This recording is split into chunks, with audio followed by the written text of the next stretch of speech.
தமிழ்நாடு என்ற வார்த்தையே இல்லாத மத்திய அரசின் பட்ஜெட் தமிழ்நாட்டிற்கு இழைக்கப்பட்ட மாபெரும் துரோகம் என முதலமைச்சர் மு.க.ஸ்டாலின் விமர்சித்துள்ளார். நிதி ஒதுக்கீட்டில் தமிழ்நாட்டிற்கு அநீதி இழைக்கப்பட்டிருப்பதாக குற்றம் சாட்டியுள்ள அவர், பிரதமர் தலைமையில் நடைபெறும் நிதி ஆயோக் கூட்டத்தை புறக்கணிக்கப் போவதாகவும் அறிவித்துள்ளார்.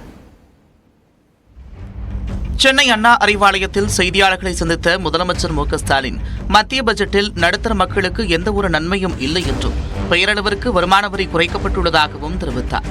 தமிழ்நாட்டில் ஏற்பட்ட பேரிடருக்கு 276 கோடி ரூபாய் மட்டுமே வழங்கிய மத்திய அரசு பீகார் மாநில வெள்ளத்தடுப்பு பணிகளுக்காக 11,500 கோடி ரூபாய் ஒதுக்கியிருப்பது தமிழ்நாட்டு மக்களுக்கு செய்யும் அநீதி என்று சாடினார்.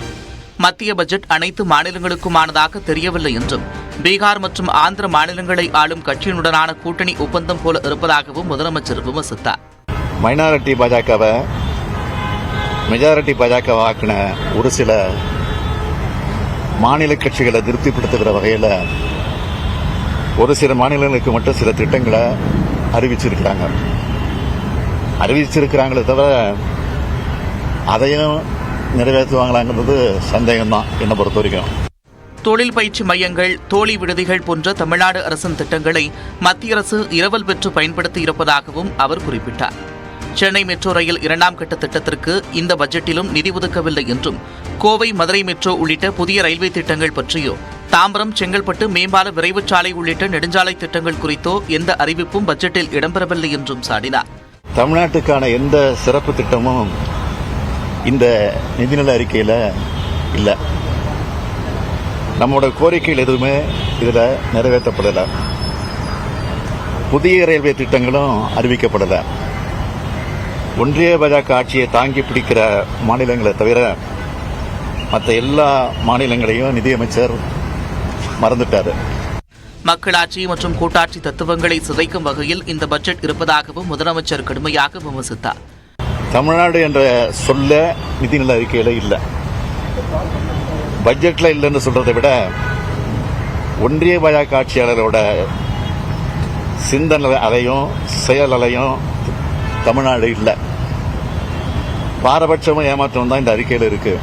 அந்த வகையில் இந்த நிதி ஒதுக்கீட்டில் நீதி இல்லை, அநீதி தான் அதிகமாக இருக்கு. பட்ஜெட்டில் தமிழ்நாடு புறக்கணிக்கப்பட்டதை கண்டித்து வரும் 27ஆம் தேதி பிரதமர் தலைமையில் நடைபெறும் நிதி ஆயோக் கூட்டத்தை புறக்கணிக்கப் போவதாகவும் முதலமைச்சர் ஸ்டாலின் அறிவித்தார். நிதிநிலை அறிக்கையில் தமிழ்நாடு ஒட்டுமொத்தமாக புறக்கணிக்கப்பட்டிருக்கிறதை கண்டிக்கிற வகையில் அந்த கூட்டத்தில் பங்கேற்க வேண்டாம்னு நான் முடிவெடுத்திருக்கிறேன். அதை புறக்கணிக்க போகிறேன். எப்படி தமிழ்நாட்டை புறக்கணிக்கிற ஒன்றிய அரசோட கூட்டத்தை ஒட்டுமொத்தமாக புறக்கணிக்கிறது தான் சரியானது அது அப்படின்னு நான் நினைக்கிறேன். தமிழ்நாட்டோட தேவைகள், உரிமைகள் நிலைநாட்ட மக்கள் மன்றத்தில் தொடர்ந்து நாங்கள் போராடுவோம். தமிழ்நாட்டிற்கான திட்டங்கள் பட்ஜெட்டில் இல்லாததை கண்டித்து இந்தியா கூட்டணி கட்சிகளின் உறுப்பினர்கள் இன்று டெல்லியில் போராட்டம் நடத்த உள்ளதாகவும் முதலமைச்சர் தெரிவித்தார்.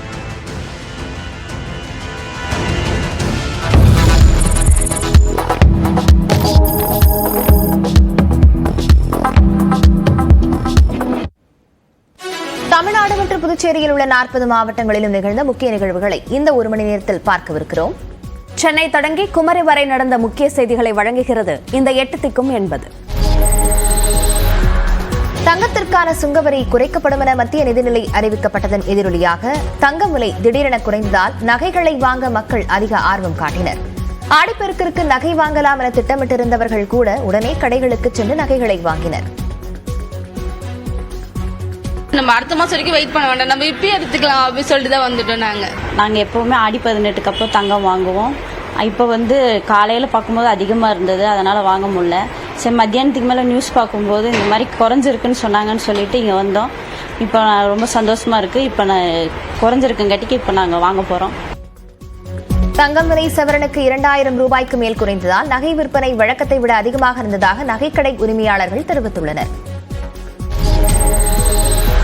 சென்னையில் நேற்று மிதமான மழை பெய்தது. காலை முதல் வெயிலின் தாக்கம் சற்று உயர்ந்த நிலையில் மாலை 6 மணிக்கு மேல் மிதமான மழை பெய்தது. கொடம்பாக்கம், நுங்கம்பாக்கம், கிண்டி, சைதாப்பேட்டை, வளசரபாக்கம், ராமாபுரம், போரூர், கோயம்பேடு உள்ளிட்ட இடங்களில் பெய்த மழையால் வெப்பம் தணிந்தது.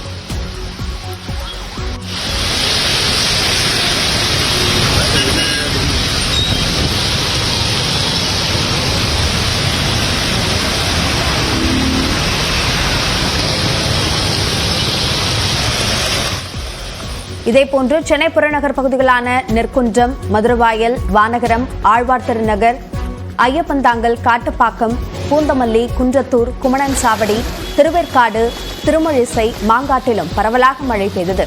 கனமழையின் காரணமாக போரூர் மேம்பாலம் பகுதியில் மழைநீர் தேங்கியதால் வாகன ஓட்டிகள் அவதியடைந்தனர்.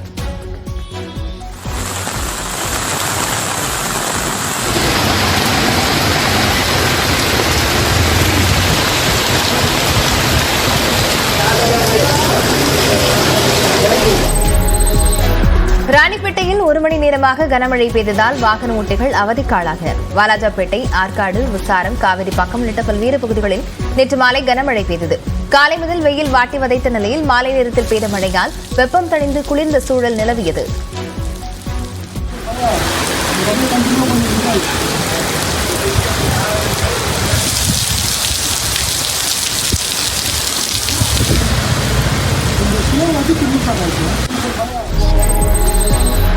கர்நாடக அணைகளிலிருந்து காவிரி ஆற்றில் வினாடிக்கு 56,542 கன அடி உபரிநீர் திறக்கப்படுகிறது. காவிரி நீர்பிடிப்பு பகுதிகளில் பெய்து வரும் கனமழையால் கர்நாடக அணைகளுக்கு நீர்வரத்து அதிகரித்துள்ளது.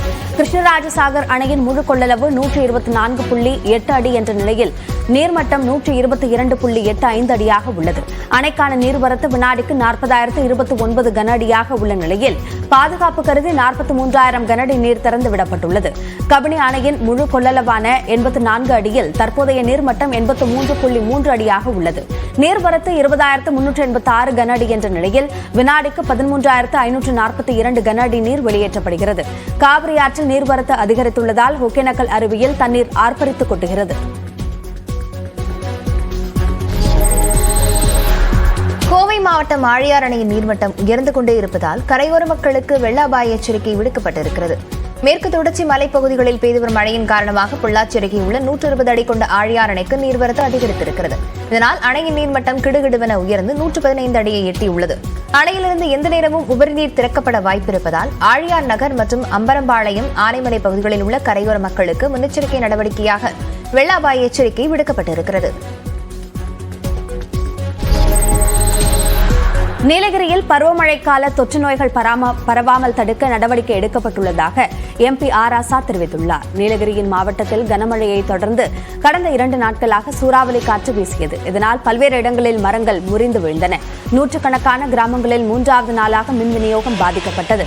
இந்த நிலையில் மழை பாதிப்பு குறித்து அனைத்து துறை அதிகாரிகளுடன் அமைச்சர் ராமச்சந்திரன், MP ஆர் ராசா ஆகியோர் ஆலோசனை நடத்தினர். அதன் பின்னர் செய்தியாளர்களிடம் பேசிய ஆர் ராசா, மழை பாதிப்பு குறித்த கணக்கீடு முடிந்த பிறகு முதலமைச்சரிடம் அறிக்கை தாக்கல் செய்யப்படும் என்று கூறினார். கொசுக்கள் காரணமாக மலேரியா வரலாம், காய்ச்சல் வரலாம், டெங்கு வரலாம். அதை எப்படி சமாளிப்பது? பொதுப்பணித்துறையிலே, நெடுஞ்சாலைத்துறையிலே சாலைகள் துண்டிக்கப்பட்டால் என்ன செய்வது என்று முன்னெச்சரிக்கை நடவடிக்கை கொடுத்தும் இப்போதே நாங்கள் விவாதித்திருக்கிறோம். அடுத்த பருவமழையில் குன்னூர், உதகை பாதிக்கப்படலாம். அதை எப்படி எதிர்கொள்வோம் என்பதை கூட இங்கே விரிவாக விவாதித்திருக்கிறோம்.